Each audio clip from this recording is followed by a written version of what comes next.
Hello? Yes, ma'am. Yes, ma'am. Okay, wait, please.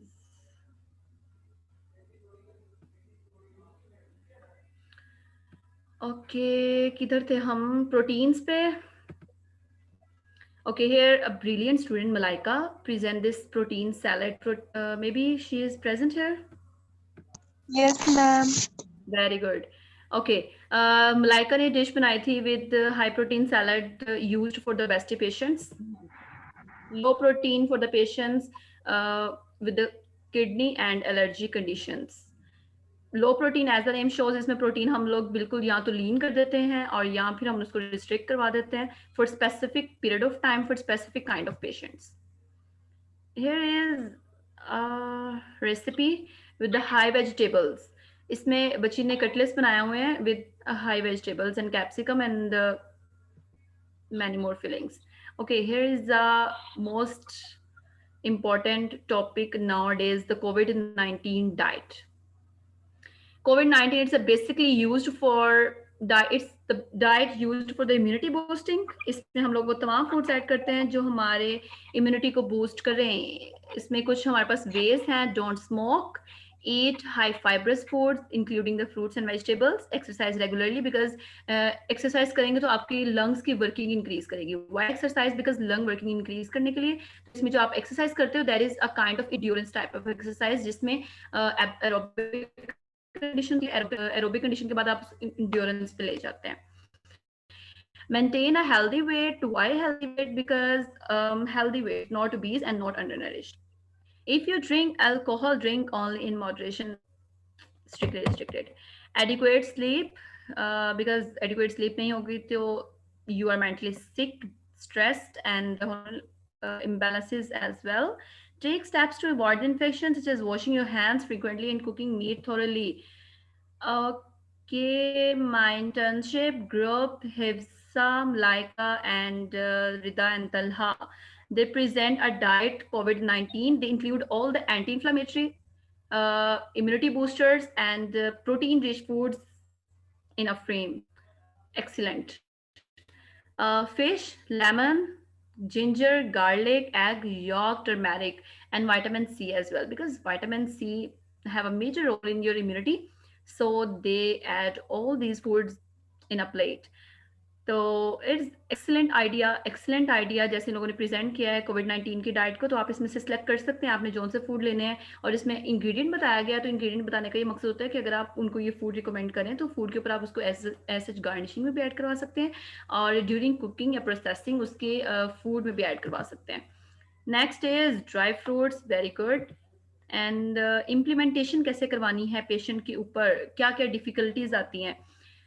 Difficulties ये आती हैं कि जैसे पेशेंट हमारे पास आता है, फॉर एग्जांपल बीइंग डाइटिशियन अगर मैं अपना एक्सपीरियंस बताऊं तो पेशेंट आता है, सबसे पहले तो हम उसको कोई भी रेसिपी बताएं या डाइट बताएं तो सबसे पहले ये सोचता है कि इज इट प्लेजेंट, एडिबल है, खाई जाएगी, मुझे ये चीज़ तो इसमें पसंद नहीं है, मुझे ये चीज़ तो ऐसे नहीं है.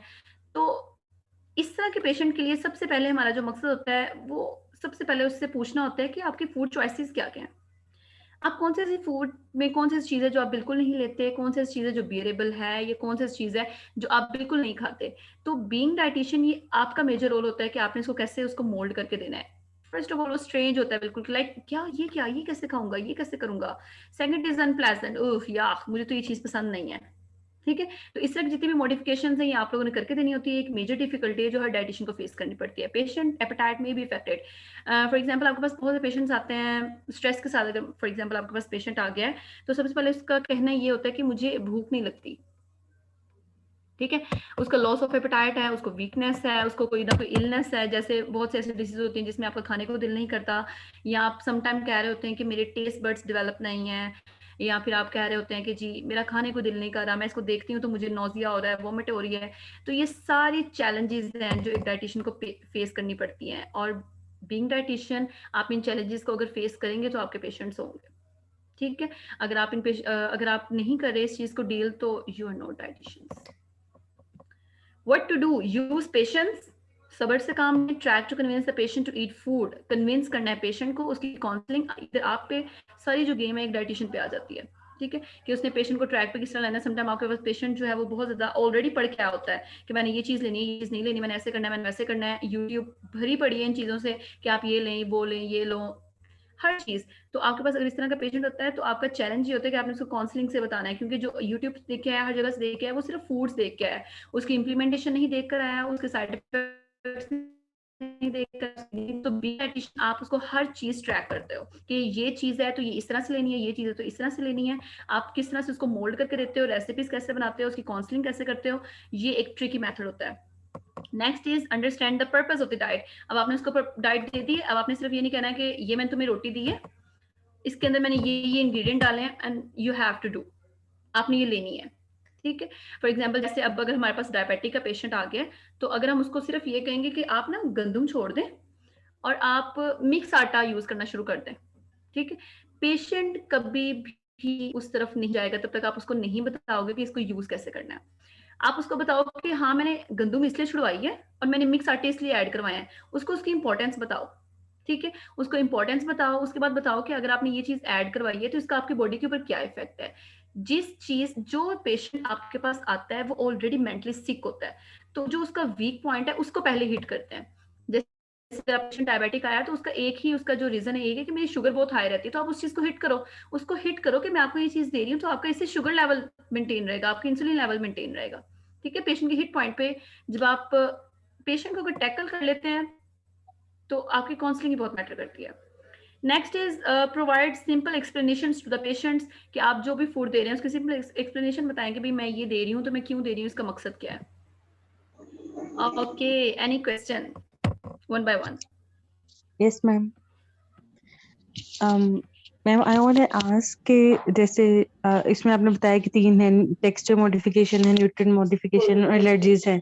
So ma'am what about allergies के वो भी इसमें इंक्लूड होंगी थेरेप्यूटिक डाइट्स में? यस इंक्लूडेड, बिकॉज एज अगर हम लोग, मैंने आपको पहले बताया कि किसी भी चीज की एडिशन और सब्ट्रैक्शन जो है वो हम लोग उसको Okay. थेरापेटिक कह देते हैं अगर वो एक स्पेसिफिक डिसीज कंडीशन के लिए। फॉर एग्जांपल अगर इसमें हम लोग सीलिएक डिसीज ले लें, ठीक है, अगर हम लोग सीलिएक Okay. डिसीज तो उसमें पेशेंट क्या करता है, क्या नहीं लेते हम लोग उसमें, ग्लूटेन नहीं ले रहे, ग्लूटेन रिस्ट्रिक्ट करें, that Yes, is ma'am. Therapeutic. जो पेशेंट उस फूड को यूज कर रहा है उसके लिए वो डाइट थेराप्यूटिक है। ठीक है, क्योंकि ये Okay. Got therapeutic it. इसलिए है क्योंकि वो एक स्पेसिफिक कंडीशन को जाके हिट कर रही है।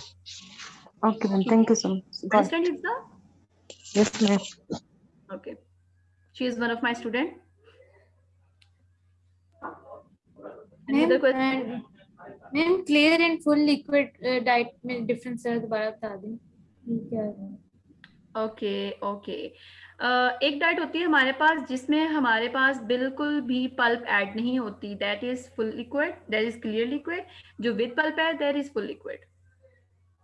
एंड एनपीओ ब्रेक के लिए जो हम लोग लेते हैं दैट इज क्रिस्टल, जिसके हम लोग इधर उधर आर पार्ट जिसमें नजर आता है दैट इज क्रिस्टल। ये एमक्यू ब्रेक है? एनपीओ ब्रेक इज नथिंग पर ओसिस, जो आप लोग किसी भी सर्जरी के बाद कुछ घंटों के लिए, आपने देखा होगा कि डॉक्टर कह देता है कि इसको 8 घंटे के लिए कुछ खाने के लिए नहीं देना। नहीं देना इसका मतलब है कि जी पेशेंट जो है उस टाइम एनपीओ पे है। जब आप उसको खाने के लिए देते हो इसका मतलब है कि आपने उसका एनपीओ ब्रेक करवा दिया है। तो जब एनपीओ ब्रेक करवाते हैं वो आप हमेशा क्रिस्टल डाइट से करवाते हैं।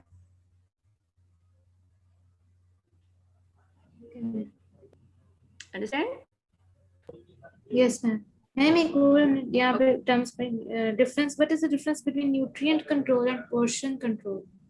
मतलब nutrient control and portion control, very good question. Nutrient control is basically आप लोग जब एक फूड बना रहे हो, मील प्लान बना रहे हो ना, उसके अंदर आप न्यूट्रिएंट कंट्रोल कर रहे हो। जैसे मैंने न्यूट्रिएंट कंट्रोल के लिए मैंने इसमें सोडियम नहीं देना, मैंने पोटेशियम देना है।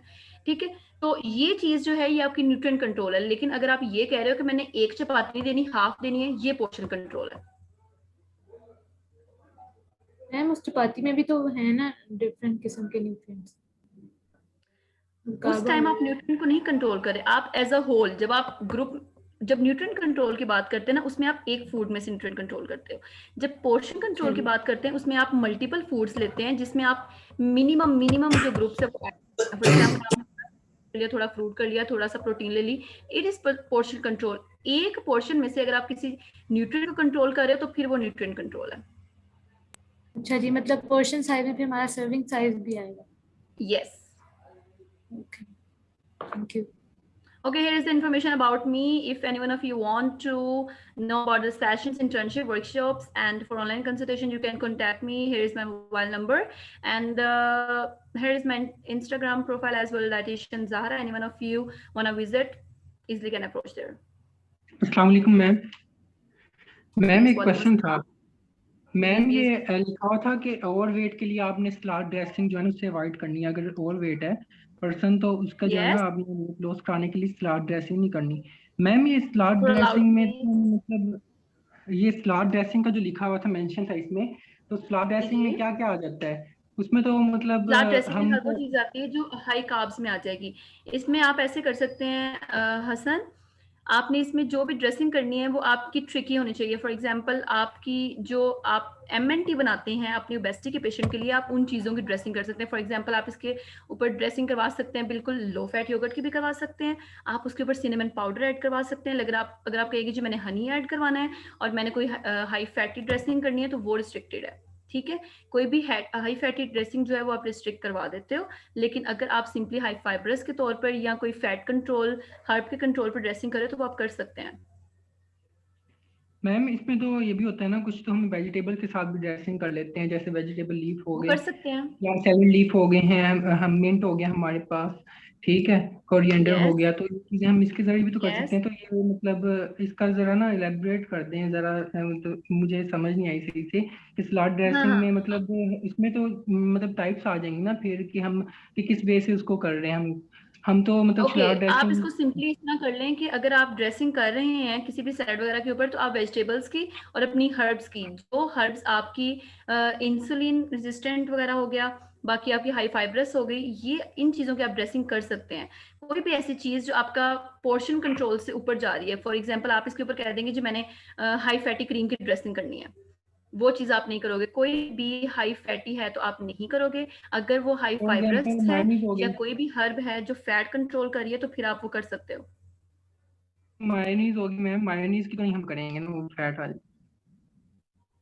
Okay, some kinds of mayonnaise as well. अगर तो मायोनीज जो है वो आप अपनी घर वाली यूज कर रहे हो, देन आप करवा सकते हो, अदरवाइज नो।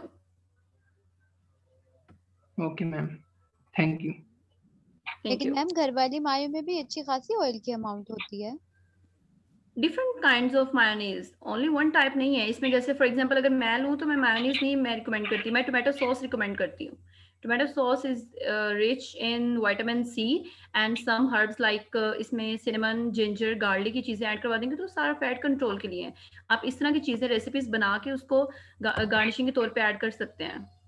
आप सब बच्चे मेरे से इन कॉन्टेक्ट रहिएगा, तो मैं नेक्स्ट सेशन इंशाल्लाह इस चीज़ पे करूंगी कि मेन्यू प्लानिंग या मील प्लानिंग में हम लोग किस तरह पेशेंट को टैकल करते हैं। Sure ma'am. Ma'am Any crystal other diet question? की एक एग्जांपल बता दें। किसकी? क्रिस्टल डाइट आपने कहा एनपीओ के बाद हम क्रिस्टल डाइट से शुरू करते हैं हमेशा, सर्जरी के बाद जो एनपीओ होती है उसकी क्रिस्टल डाइट Yes. की एक एग्जांपल कोई बता दें। An example. Okay. पानी के अंदर शहद. Okay ma'am. That is crystal. Okay ma'am, thank you. Okay. Ma'am ji. Ma'am हम नॉर्मल जो डाइट लेते हैं वो भी लो फैट रिकमेंड करते हैं या लो शुगर्स और लो हाई फाइबर्स, तो इसमें थेराप्यूटिक डाइट और नॉर्मल डाइट जो हम बैलेंस डाइट लेते हैं उसमें क्या डिफरेंस आ जाता है इस एंगल से? Very good. थेराप्यूटिक डाइट एक स्पेसिफिक मकसद के लिए है, ठीक है। उसका मकसद क्या है? जैसे थेराप्यूटिक डाइट है ना, तो वो डिसीज कंट्रोल्ड होनी चाहिए। अगर जो बैलेंस लाइफ, जो आप बैलेंस्ड की बात कर रहे हो ना, बैलेंस की बात होती है जिसमें आप तमाम फूड ग्रुप्स ऐड करते हो और आप किसी भी हेल्दी पर्सन को दे सकते हो। लेकिन थेराप्यूटिक है जिसमें किसी चीज़ की या तो एडिशन होती है या सब्ट्रैक्शन होती है, फिर आप किसी एक टारगेटेड डिसीज को हिट करते हो, वो आपकी थेराप्यूटिक है। Therapeutic can be balanced as well. अगर किसी की Okay, हेल्थ को ma'am. मेंटेन करने के लिए आप दे रहे हैं तो आप दे सकते हैं।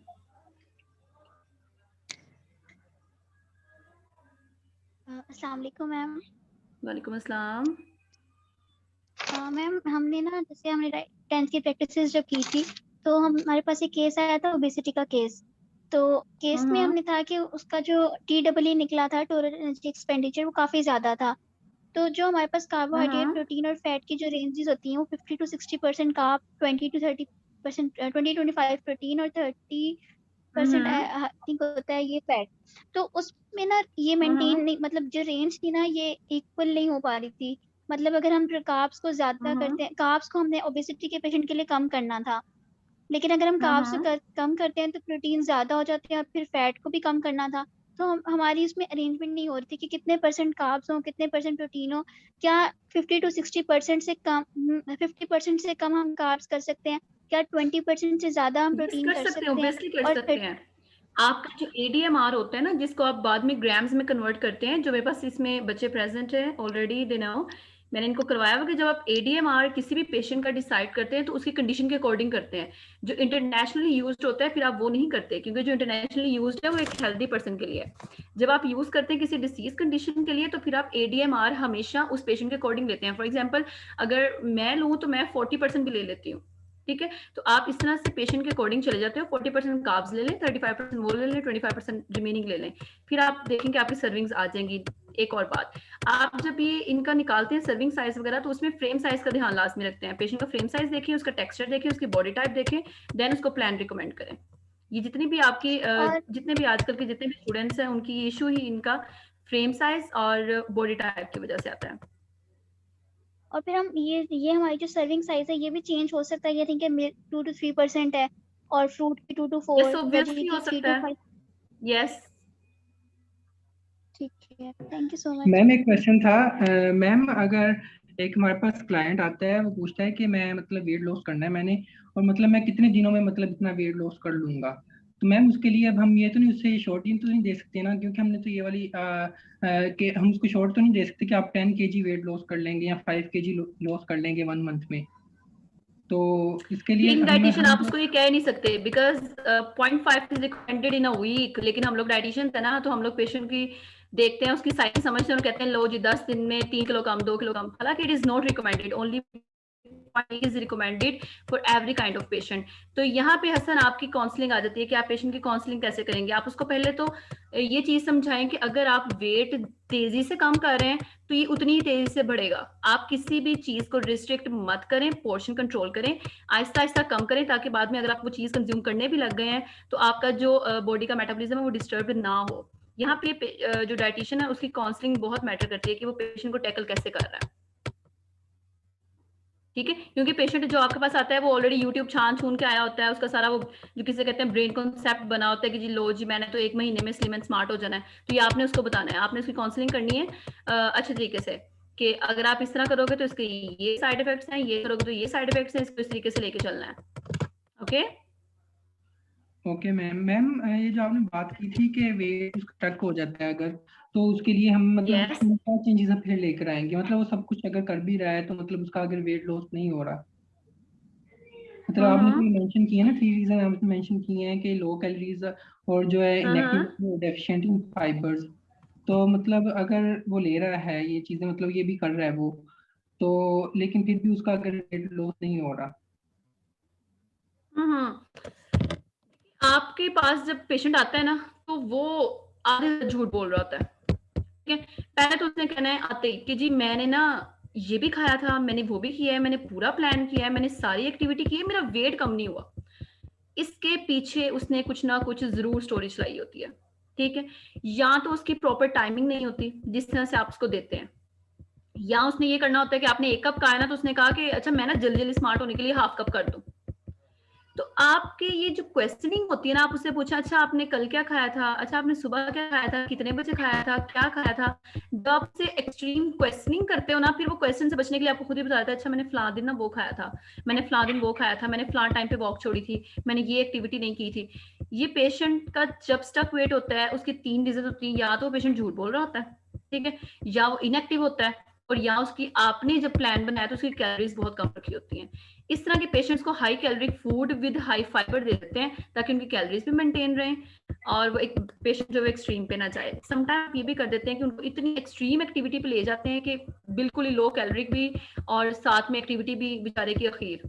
इस तरह का पेशेंट का वेट जल्दी स्टक हो जाता है, उसका मेटाबॉलिज्म का तबाह बर्बाद हो जाता है, ठीक है। तो ये गलती कभी नहीं करते। पेशेंट को जितना रिलैक्स रह के प्लान देते हैं उतना ही उसका वेट लॉस अच्छा होता है।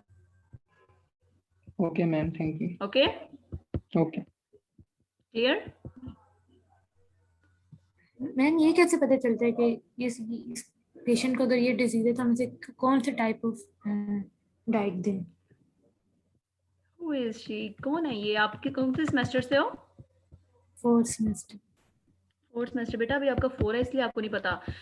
जब आप पढ़ते हो ना हर डिसीज, आपके पास जब पेशेंट आता है आप उसके साइन एंड सिम्टम्स से देखते हो कि उसको क्या डिसीज है, उस डिसीज के अकॉर्डिंग आपने सब कुछ पढ़ा होता है, ठीक है, कि इसको कौन सी डाइट देनी है, कब अच्छा देनी है, जी। कैसे देनी है, ठीक ठीक है। आप उसके साइन एंड सिम्टम के बेस पे देखते हो, ओके। ठीक है। Okay, any other question? Ma'am जी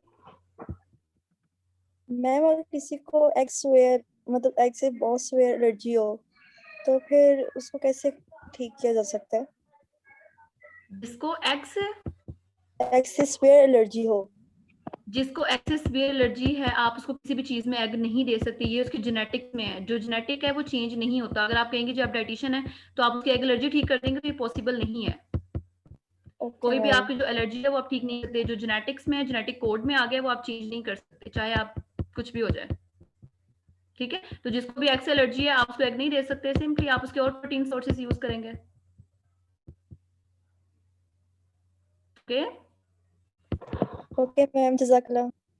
ओके बच्चों, thank you so much for joining. अगर आप में से किसी को क्वेश्चन है या कुछ पूछना है तो I will share the PPTs as well. उसके ऊपर सारी इन्फॉर्मेशन लिखी हुई है, my number and my Instagram ID as well, तो आप मुझसे वहां पे कांटेक्ट कर सकते हैं। Okay, thank you so much. अल्लाह हाफिज। Thank you ma'am. अल्लाह हाफिज ma'am. Thank you, ma'am, for your time, and special thanks to all of you for being patient during the whole session. Jazakallah.